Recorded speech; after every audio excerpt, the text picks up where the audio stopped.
All right, folks, this is the 2-minute warning. Reporters who are online, please raise your hand to ask a question. Thank you.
Good morning, everyone. Thank you for joining us.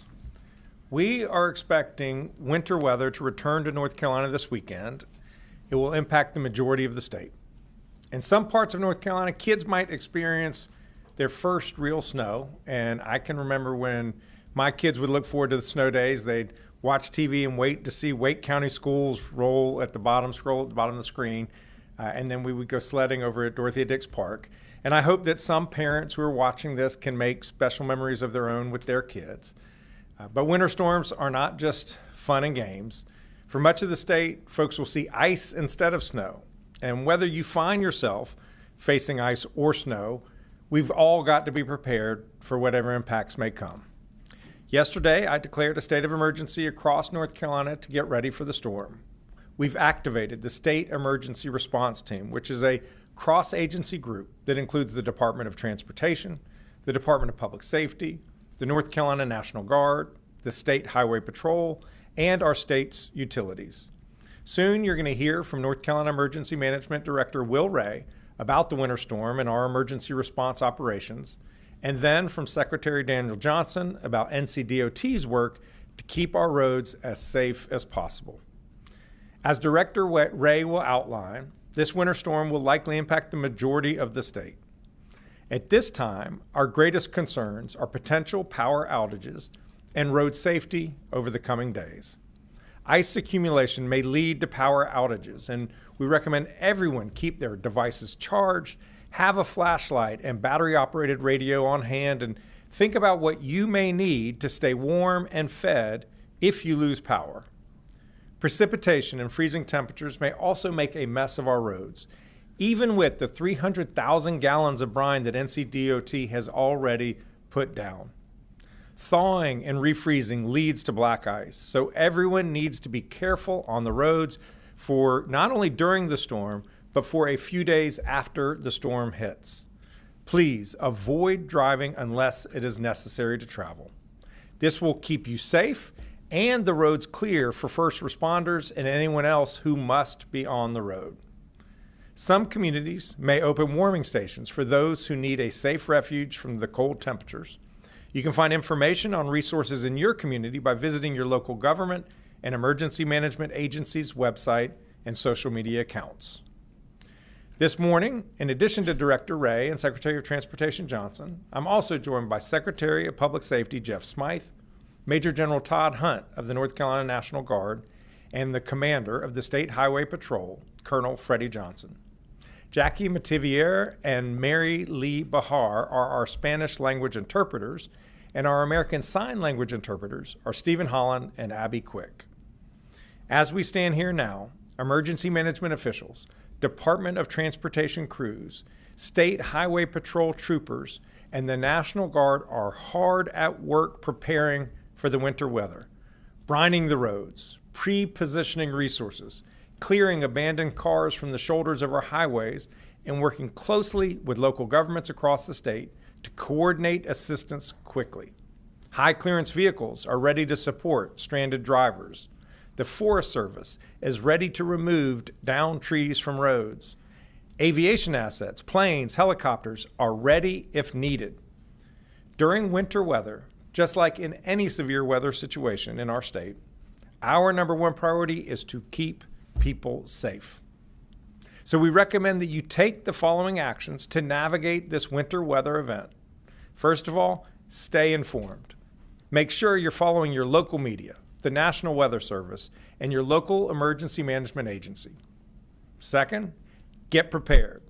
Think about what you would need during and after a major storm. Things like enough water, non-perishable food, medication, and supplies for 3 to 5 days for each person and pet in your household. Also, flashlight, fresh batteries, a way to keep your phone charged, blankets, and winter clothing. Visit readync.gov for more detailed information about how you can best prepare. Next, make a plan. How will you safely heat your home if the power goes out? How will you cook safely if the power is out? And what will you eat if cooking is not an option? Where will you go if you cannot stay at home? Finally, let me repeat this. Starting Saturday, please do everything you can to stay off the roads. Unless you're a first responder or essential personnel, please don't drive unless you have to drive. Fortunately, we have 2 days to make sure that we have everything we need to ride out this storm. Don't wait until it's too late. And if as you're getting ready, don't forget to check on your loved ones and neighbors and anyone who might be especially vulnerable, including the elderly. None of us can control what this storm will ultimately look like, but each of us can get prepared. Be ready to stay home for a few days, potentially without power, and know that we are taking this storm seriously and we will do everything we can to keep you safe. Thank you. I'll now invite forward and turn it over to Director Ray. Thank you, Governor, and good morning, everyone. I want to begin this morning with the forecast as we have it currently, and then provide an overview of our operational posture. As the Governor said, while there are still 2 days before this winter storm impacts North Carolina, confidence in the forecast continues to increase that this will be a significant event covering most of the state. Winter storm watches have been issued for most of the state, with impacts from this storm expected to last into early next week. The most impactful precipitation remains over the weekend, where a wintry mix is forecast across much of the state. Light precipitation is forecast to begin early on Saturday, spreading from west to east. The primary precipitation types include some snow, sleet, and accumulating freezing rain, with the best chances of any accumulating snow being in our northern counties. Our partners at the Weather Prediction Center have placed a probability of 60 to 90% for much of the state to experience moderate impacts. These impacts include hazardous driving conditions, especially on bridges and overpasses, damage to tree limbs from ice accumulation, and power outages that have the potential to be long-lasting. Portions of the state may experience major impacts, especially in the southwestern North Carolina, which can include considerable disruptions to daily life, with dangerous and often impassable driving conditions, as well as widespread power outages and damage to trees. As a reminder, ice accumulations of around a ½ inch of ice or more can cause an increase in downed trees or impact power lines and lead to an increase in power outages, as well as to hazardous travel conditions. Bitterly cold temperatures will move into much of the state Saturday and will last into Tuesday at this time. There are several important reminders if you lose power during this storm. Please ensure that generators are operated outside and away from open windows or doors to prevent carbon monoxide poisoning. Never burn charcoal indoors or use a gas grill indoors. Properly vent kerosene heaters and make sure that all heaters have space around them to reduce fire risk. Use battery-powered sources of light instead of candles to, again, reduce fire risk. And make sure that you have plenty of warm blankets and clothing available. Based on the current forecast, hazardous travel conditions are expected Saturday and Sunday and may remain for several days due to the lingering low temperatures. As the governor stressed, we would ask all North Carolinians to finalize preparations by Friday night and plan to stay off the roads this weekend. Unnecessary travel not only puts you at risk, but also the public safety personnel, power crews, and DOT workers who are working to respond to emergencies, to restore power, and to clear roadways quickly. If you must drive in winter conditions, our partners with the State Highway Patrol advise reducing speed significantly, increasing the following distance between you and other vehicles, and clearing all snow and ice from your vehicle before traveling. Given the forecast, let's make their work easier by staying off the roads unless absolutely necessary. The State Emergency Response Team has been activated here at the State Emergency Operations Center as well as at our regional coordination centers in Kinston, Burlington, and Hickory. Key partners such as the Department of Transportation, the North Carolina National Guard, and the State Highway Patrol, as well as the Department of Health and Human Services, are working to address any resources or support that is requested by our local communities. We've also activated our warehouses in Burlington and in Baden and Stanley County. As of this morning, the State Emergency Response Team has provided water, meals, medical supplies, and heating equipment to local communities or partners who have requested that support. We're mobilizing elements of the North Carolina National Guard over the course of today and tomorrow to be able to assist with stranded motorists, assisting first responders with their emergency response, roadway clearance, and commodity distribution. Additionally, we are placing aviation assets from the North Carolina National Guard and the State Highway Patrol on standby for any rescue or movement of critical resources and personnel into impacted communities as this storm moves out of the state later this weekend and as conditions allow. Hotspot crews are being deployed along our major roadways, primarily in western North Carolina, along I-40 in Clyde, I-40 at Old Fort in McDowell County, on the Saluda Grade in Polk County, along I-77 and US 321 at Turner Grade in Surrey County. As a reminder, these are combination teams of the NCDOT and North Carolina National Guard to ensure safe movement and address stranded vehicles from along our major roadways. These teams will be moved around those impacted areas as needed. The North Carolina Forest Service from the Department of Agriculture will be activating personnel and equipment to assist communities with tree removal from roadways as necessary to ensure both public safety access and general support to those communities. Strategic communications personnel and equipment are being positioned to assist with ensuring communication pathways are sustained and quickly restored if impacted. Our partners at the North Carolina Office of Emergency Medical Services are monitoring the needs of our healthcare community across the state, particularly our licensed care facilities and hospitals, to quickly address any needs impacting patients.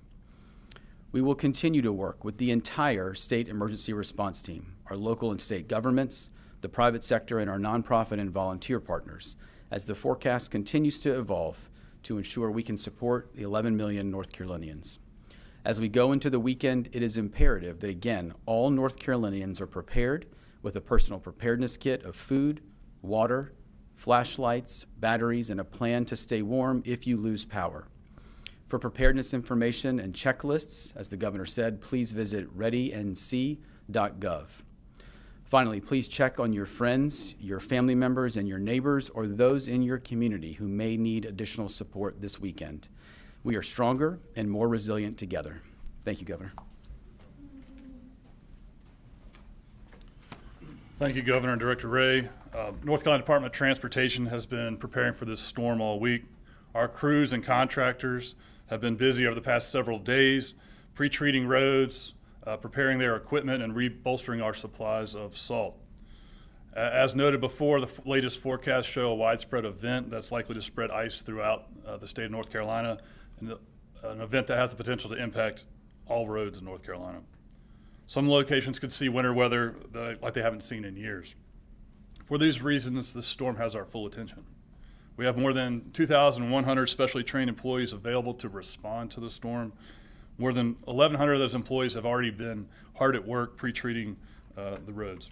They've pre-treated thousands of miles of roads with over 300,000 gallons of brine. We also have 1,250 dump trucks that can be fitted to clear snow and ice.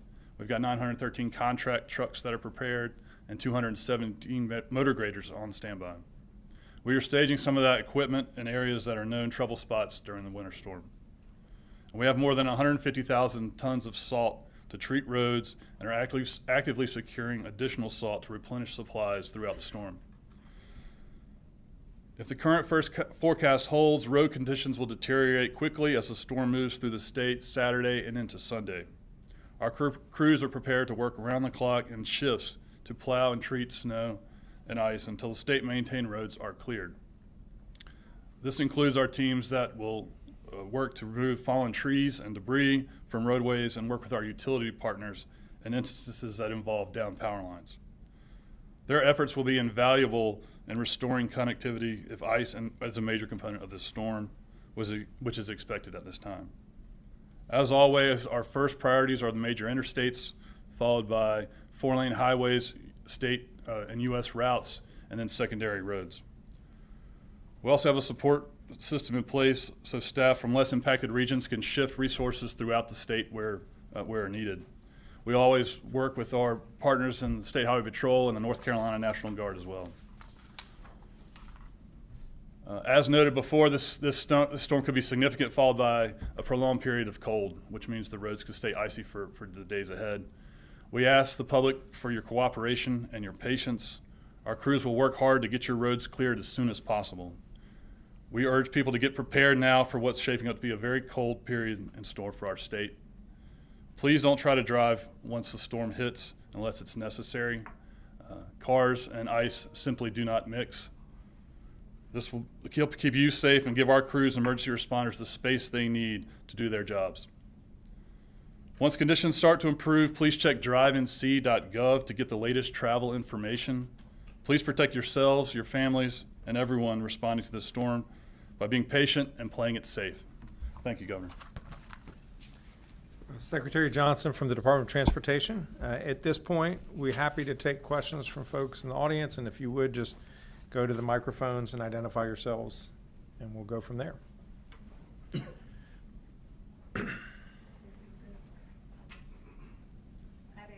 Are there any parts of the state that you're monitoring closely as this storm has the potential to come with some pretty serious impacts?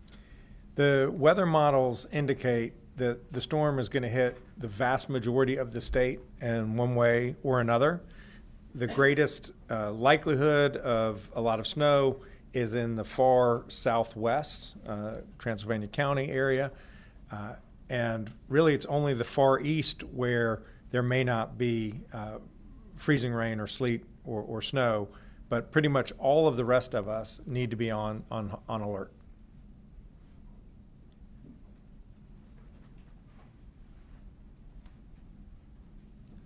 Hi, Caroline Yaffa with WRAL News. What authority does the state have right now if utilities or private contractors fail to restore service quickly, and are you prepared to use it? I am very confident in the leading utility, Duke Energy, as well as all the electric co-ops and electricities, that they are taking this storm very seriously, and they are bringing in assets from other states that are not as threatened as North Carolina is.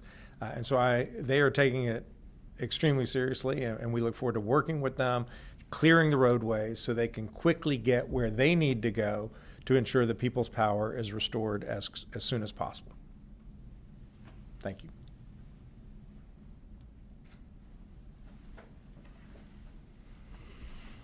Hey, Adam Ladd from WNC. What are the latest projections from Duke Energy as far as the number of people who could lose power in this storm that you've seen? I think at this point, it's just entirely premature for them to be able to know how many people will lose power. It really all depends on how much ice accumulates. The more ice there is, the more trees that will fall. If there's incredible amounts of ice, it can actually impact the lines themselves. The vast majority of people will lose power, not because the lines fail, but because trees fall on those lines. So we don't know how extensive it will be. We anticipate that there will be people who lose power over the weekend. Duke Energy is also anticipating that, and that is why they are bringing in crews from across the country so that they can be prepared to respond as quickly as possible. These temperatures are going to be very low in the days that follow, and we don't want anyone to be without power for any minute longer than is absolutely necessary. And I know that Duke Energy feels exactly the same way. And then Director Ray mentioned the communications infrastructure. I'm wondering if you can sort of walk me through maybe what some of the lessons we learned from Helene and the prolonged outages there, or how those are kind of being used now during this event to keep things up. Director Ray? Thanks, sir. Thank you for the question. I think whether it's Helene or some of the events that we've dealt with in the past, I think the continued focus on making sure that state partners, state agencies, response partners, as well as our local communities have multiple layers of redundant communications. And so a number of the response assets that we push out from a variety of the agencies that you see here on the stage now come with some redundant comms equipment that now goes out with them as a result of some of the lessons learned we've had from both Helene as well as some recent events. Those are steps that many of our local governments and major public safety agencies have also taken. We have refined some of the available communications assets that we have here available at a state level. We've moved some of those into primarily a central part of the state based on some potential needs and where we could see maybe potential impacts and need that support. So I think what you're seeing certainly after Helene, but again, really after every event, is a continued prioritization and focus on making sure that we've got the right communications assets out there to be able to support public safety as well as access to public safety. And again, I think our partners at the State Highway Patrol have done an incredible job maintaining the Viper system. And again, I think are focused on making sure that that system continues to be strong and resilient and available for those that need it. Just real quick, when you say communications assets, are you talking like Starlinks, mobile towers? Like what are we talking about? All of the above. I think whether it's mobile radios, whether it's a capability like Starlink, whether it's we have mobile towers, we have some other kind of packages that have been put together that have multiple capabilities on it to be able to help local governments or local public safety agencies or our state partners be able to access necessary networks. Just to follow up on that, General Hunt briefed us this morning about the work of the National Guard, and each of these pre-positioned groups have Starlink with them in addition to traditional forms of communication. We just want to make sure that we're able to talk to each other no matter what happens with the weather. I'm sorry, Dawn. Right, Dawn Bauman, the News and Observer.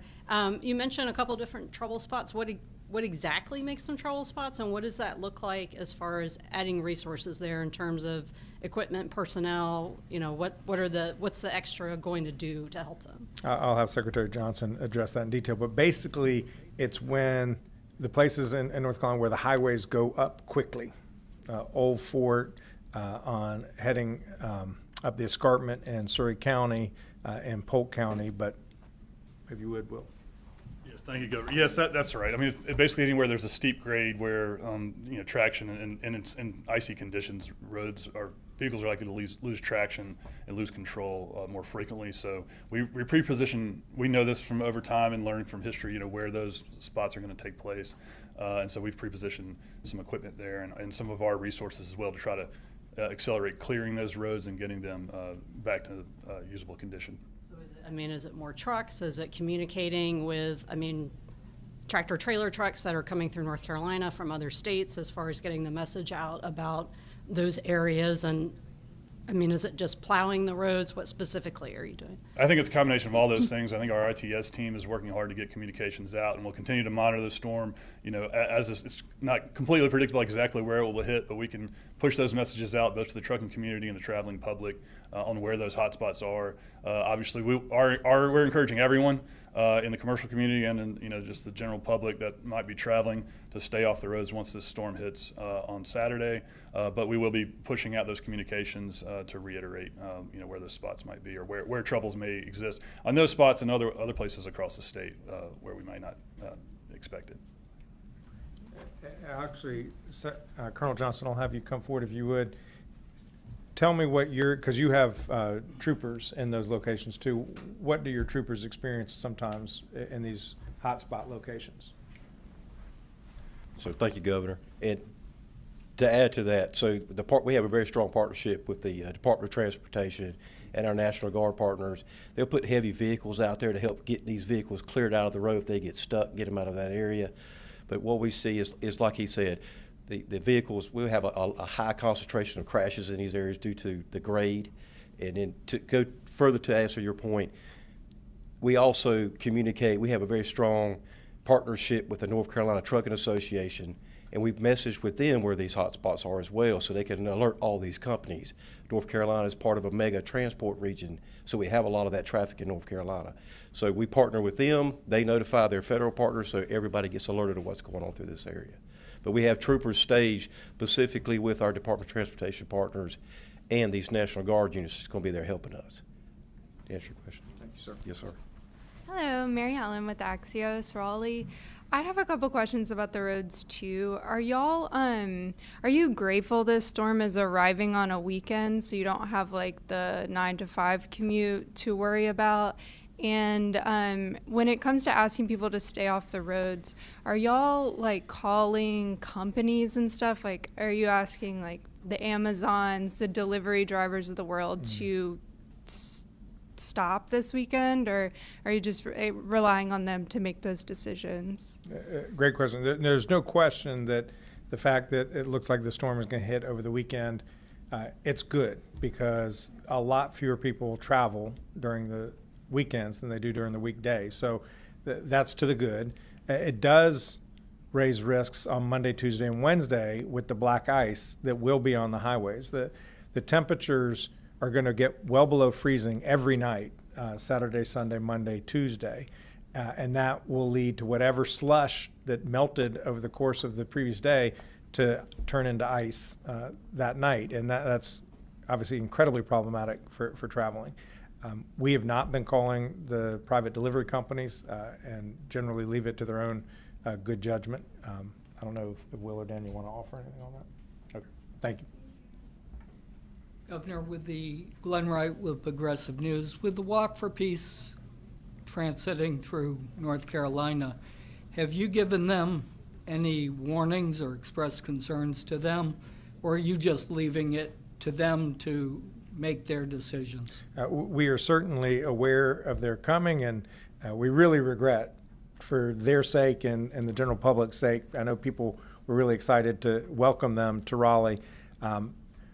So we're aware of them, we're in touch with them. At this point, we're not telling them what they should be doing. Again, sort of like with the delivery companies, we leave everyone to make their own judgment as to what makes the most sense for them. And I will ask my colleagues if they have anything else to add. Nope. Thank you. Thank you. Yes, sir. It's Ethan from North Carolina's Weather Authority. One of the main questions I'm getting is massive concern across the mountains about if power is lost, how is the state preparing to maintain water resources? Since there's been concerns of weakened infrastructure across Helene. It seems to be a very big concern. Yeah, the infrastructure concerns are not limited just to electricity, but electricity drives water distribution, wastewater systems.